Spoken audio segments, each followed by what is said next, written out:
ሰላም ልጆች እንዴት ናችሁ? ሳምንቱ እንዴት ነው? ጥሩ ነው አይደለ? ዛሬ ደግሞ የሰንበት ትምህርት ጊዜያችን ደርሷል። የዛሬው ፕሮግራማችን ሰንበት ትምህርትና መዝሙር ይሆናል። አብራችሁን ቆዩ።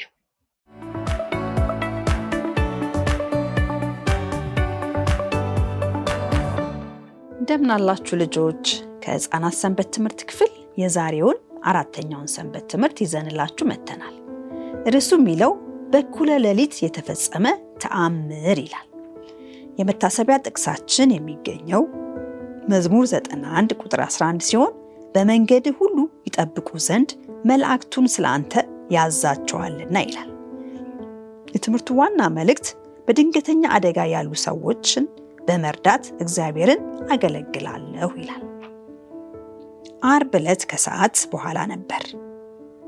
እናም ዳዊት በሰንበት ዝግጅት ሆኖ ለመገኘት በቤቱ ግቢ በፊት ለፊት በኩል መጫወቻዎቹን እያሰናዳ ነበር። አጠገቡ ባለው ቤት ቤቲ የምትባለው የጓደኛው ትንሽ እህት ብስክሌቷን መንዳት እየተለማመደች ነበር። መንዳት የተማረችው ከአንድ ሳምንት በፊት ነበር። በድንገት ዳዊት የግጭት ድምፅ ሰማ። ዞር ብሎ ሲመለከት ቤቲ ከቤታቸው የፓስታ ሳጥን ጋር ተጋጭታ ከብስክሌቷ እንደወደቀች አየ። ከወደቀችበትም እንድትነሳ ሊረዳት ወዲያው ወደ እርሷ ሮጠ። በጥቂት ደቂቃዎች ውስጥ እንደገና ብስክሌቷ ላይ ወጥታ ተገኘች። ድንገተኛው አደጋ አልፎ እንደገና መጫወት ጀመረች። አሁን የምናነበው ከዚህ የበለጠ አሳሳቢ ስለነበር አንድ ድንገተኛ አደጋና በጣም ውስጥ እርዳታ ስለተሰጠበት አንድ ሰው ነው። አውጢኪስ በጆሮ አጠገብ ዝዝዝ ስትል የነበረችውን ዝንብ በእጁ ጨፈለቃት። አቤት ይህ ቦታ እንዴት ይሞቃል በማለት አሰበ። ትንሽ ጨመር ያለ የንፋስ ሽውሽውታ ቢኖር ደስ ይለኝ ነበር። በሶስተኛው ፎቅ የነበረው የመሰብሰቢያ ክፍል ሰው በዝቶበት ነበር። በጢሮአዳ ያለው ሰው በሙሉ ጳውሎስን ለመሰናበት የመጣ ይመስል ነበር። ያ ሌሊት ከእነሱ ጋር የሚያሳልፈው የመጨረሻ ሌሊት ነበር። ግን ማናቸውም እሱ እንዲሄድ አልፈለጉም።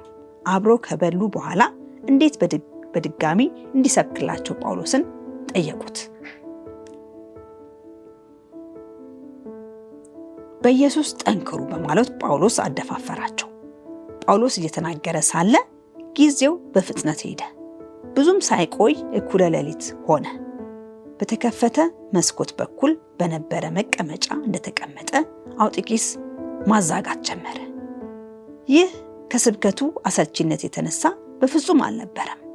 ጳውሎስ ሲናገር መስማት የሱ የራሱ እዛ እንዲገኝ ከሚገኙት ምኞቶች ቀጥሎ የሚመርጠው ትልቅ ነገር ነበር።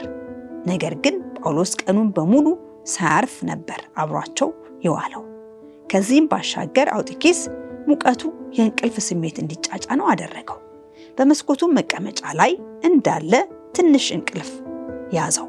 የደረሰው አርፍዶ ነበር። ክፍሉ ውስጥ ብዙ ሕዝብ ከመኖሩ ሁኔታ ጋር በተያያዘ ያገኘው መቀመጫ ጥሩ እንደሆነ አሰበ። ትንሽ ቀዝቃዛ አየር አገኛለሁ ብሎ አሰበ። ስለዚህም በዛ ተቀመጠ። እንደገና አዛጋ። በድንገት ከአውጢኪስ አጠገብ ተቀምጦ የነበረው አንድ ጓደኛው ብሎ አቃተተ። አውጢኪስ ብሎ ጮኸ። ውይ አሁንስ አውጢኪስ ከመስኮቱ ወደቀ። ሰውየው በበሩ በኩል ተስፈንጥሮ ወጥቶ ደረጃውን እየተጣደፈ በመውረድ ወደ ውጭ በፍጥነት ሄደ። ጳውሎስ ከኋላው ተከትሎት ነበር። በክፍሉ ውስጥ የነበሩት የቀሩትም ሰዎች በሙሉ በድንጋጤ ተንቀሳቀሱ። ማድረግ የሚችሉት ነገር እንዳለ ለማየት ብዙ ሰዎች ወደ ታች ሮጡ። ወደ አውጢኪስም ተቻኩለው ደረሱ። እሱ ግን አይንቀሳቀስም ነበር። ያለምንም ጥርጥር ሞቶ ነበር። ሰዎቹ በጣም ደነገጡ። የሚሉትም ጠፋቸው። ጳውሎስ ጎንበስ በማለት አውጢኪስን ብድግ አድርጎ በክንዶቹ ያዘው። በጸጥታም ጸለየ። በመጨረሻም ጳውሎስ ቀና ብሎ ወዳጆቹን ተመለከተ። አትጨነቁ፣ አውጢኪስ በሕይወት አለ አላቸው። አውጢኪስ አይኑን ከፈተና ዙሪያውን ተመለከተ። በጓደኞቹ ፊቶች ላይ የእንባ እንክብል አየ። ምንድነው የሆነው በማለት ጠየቀ። ለምንድነው የምታለቅሱት? ከዚያም ወዲያ ሌሊቱ በደስታ ድምፅ ተሞላ። ሁሉም ሰዎች ደስታ የተሞላና ሙሉ በሙሉ የነቁ ሆኑ። አውጢኪስ በሕይወት አለ፣ እግዚአብሔር ይመስገን እያሉ ጮሁ። ደረጃዎቹን ወጥተው ወደሚሞቀው ክፍል ተመለሱ። ያኔ ማንም አላንቀላፋም። ጳውሎስ ንቅት ብለው የሚያዳምጡትን ሰዎች መስበኩን ቀጠለ። ከወዳጆቹ ጋር እስከ ንጋት ድረስ ተነጋገረ። ምንም እንኳን ጳውሎስ ለወዳጆቹ ስለ ኢየሱስ በመናገር ላይ ቢሆንም አውጢኪስን ለመርዳት ሲል ግን ንግግሩን ወዲያውኑ ነበር ያቆመው። እግዚአብሔር እኛም እንድናደርግ የሚፈልገው እንዲሁ ነው። እስቲ ሌሎችን በማንኛውም ጊዜ ለመርዳት እንዲረዳችሁ ኢየሱስን አሁኑኑ ጠይቁት። ኢየሱስን ማገልገል ማለት ምንም አይነት ነገር እየሰራን ቢሆን እናም የትም ቦታ ብንሆን ሌሎችን ለመርዳት ዝግጁ መሆናችን ነው። ሁል ጊዜ ዝግጁ እንድንሆንና ሌሎችን መርዳት እንድንችል እግዚአብሔር ይርዳን። ጌታ ይባርካችሁ ልጆች።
ታዲያ ልጆች እንዴት ነው? ታሪኩን እንደወደዳችሁ ተስፋ አደርጋለሁ። ይሄንን ታሪክ እንደምትወዱት ተስፋ አደርጋለሁ። አብራችሁን ቆዩ።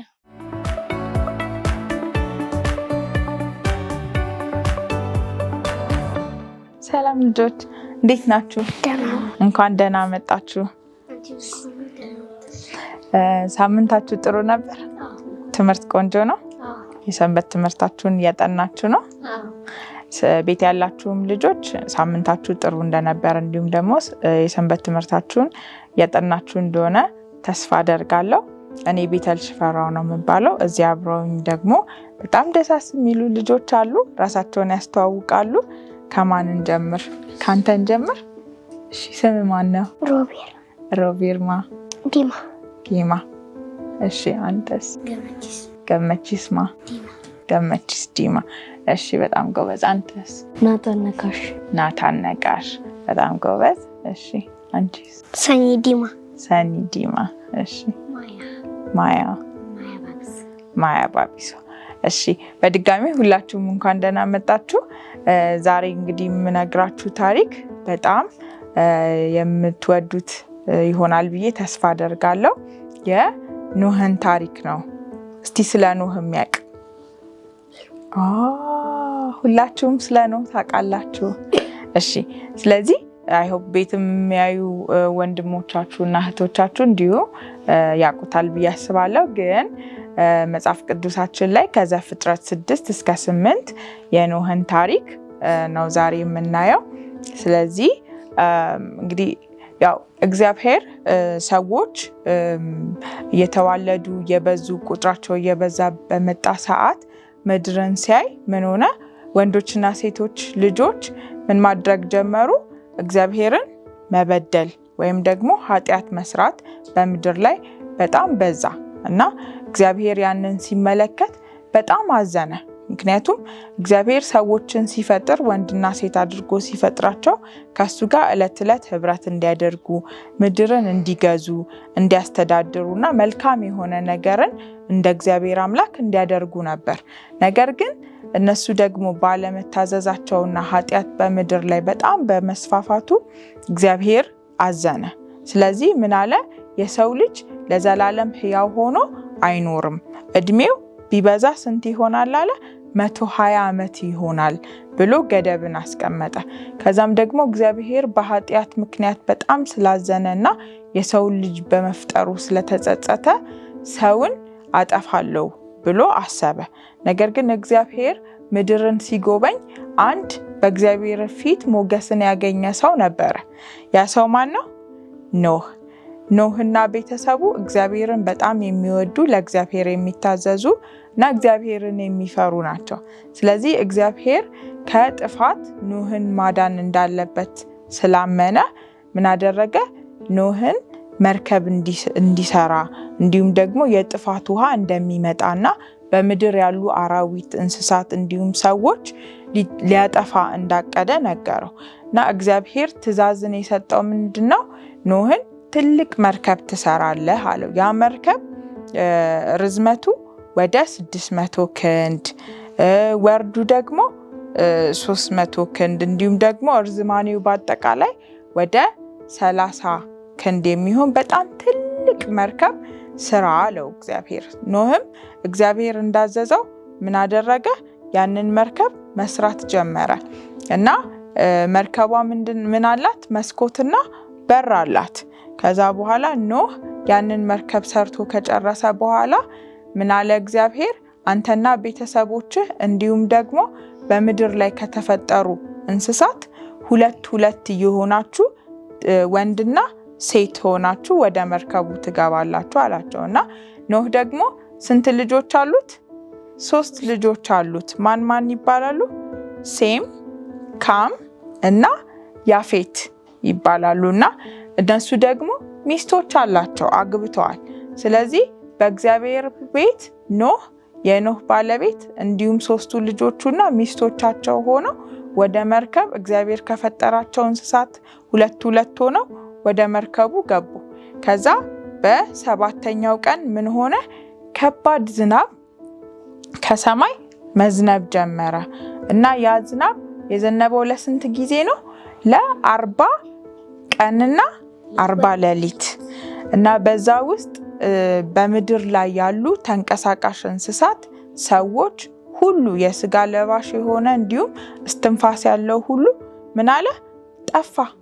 ከዛም በኋላ እግዚአብሔር ምን አለ? በዛ ውስጥ ኖህና ቤተሰቦቹን አሰበ እና የጥፋት ውሃ በመጣ ሰዓት ኖህ ስንት ዓመቱ ነው? 600 ዓመቱ ነበረ እና በ601ኛ ዓመቱ ኖህ ማለትም ከ10 ወር በኋላ እግዚአብሔር ሰማይን ላይ የነበረውን ዝናብ ከለከለ። ስለዚህ የነበረው መርከቢቷን ወደ ላይ ያደረጋት ውሃ እየቀነሰ መምጣት ጀመረ። ስለዚህ ኖህ ምን አደረገ? መስኮቱን ከፈተና ቁራን ላከው። ቁራም ደግሞ ይበርና መንቀሳቀስ ጀመረ። ከዛም በኋላ አንዲትን እርግብ ወስዶ ኖህ ምን አደረገ? ላካት። ምክንያቱም ምድር ላይ ውሃው መቀነሱን አይታ እንድትመጣ ማለት ነው። ከዛም በኋላ ሄደችና ተመልሳ መጣች። ምክንያቱም የምታርፍበት ቦታ ስላልነበረ ማለት ነው። ከዛ ኖህ ምን አደረገ? እጁን ዘርግቶ ተቀበላትና ወደ መርከብ ውስጥ ገባች። ከዛ ከ7 ቀን በኋላ እንደገና ኖህ ምን አደረገ? እርግቧን መልሶ ላካት። ከዛ እሷም ሄደችና አመሻሽ ላይ ተመልሳ አንድ የወይራ ቅጠል ይዛለት መጣች። በዚህ ጊዜ ኖህ ምን አለ? መሬት መድረቋን አወቀ። ከዛ 7 ቀን እንደገና ቆየና እርግቧን ላካት። እርግቧን ሲልካት በዚህ ጊዜ እርግቧ ተመልሳ ወደ ኖህ አልመጣችም። ስለዚህ ያ ምንድነው የሚያመላክተው?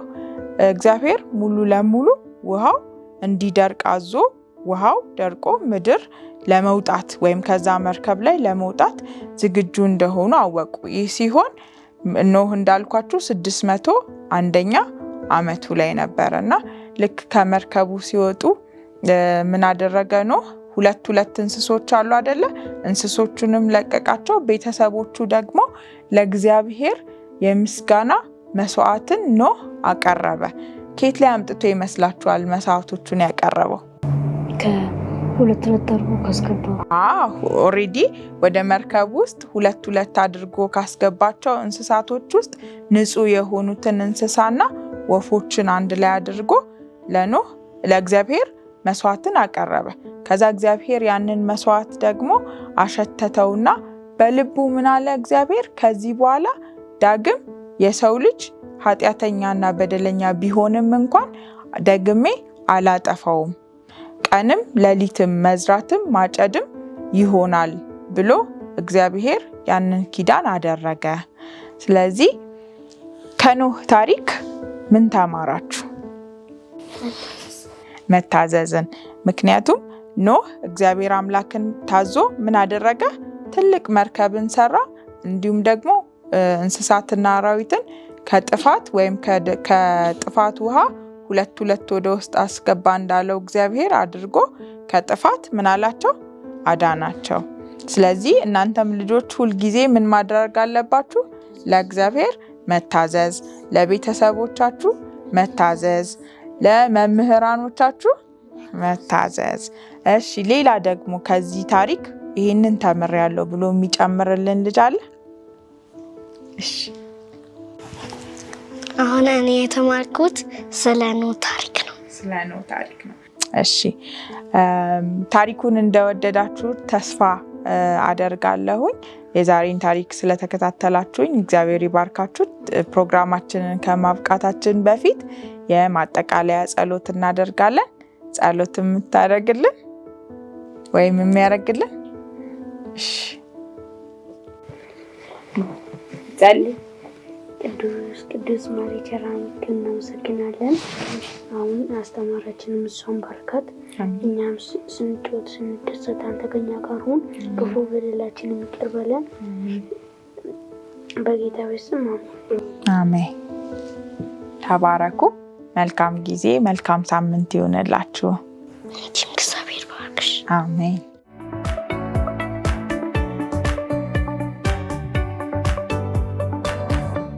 እሺ ልጆች ታሪኩ ወደዳችሁት? እኔ በጣም ወድጃለሁ። እናንተም ደግሞ ብዙ እንደተማራችሁበት ተስፋ አደርጋለሁ። አሁን የመሰናበቻ ጊዜያችን ደርሷል። ነገር ግን በዚህ ፕሮግራም ላይ ሐሳብ ካላችሁ፣ አስተያየት ካላችሁ ወይም ደግሞ መሳተፍ የምትፈልጉ ሰዎች ካላችሁ በታች በሚገኘው ስልክ ቁጥርና አድራሻ ላይ መጻፍ እንዲሁም መደወል ትችላላችሁ። ለዛሬ የነበረን ቆይታ ይሄንን ይመስላል። እስከ ሳምንት፣ መልካም ጊዜ።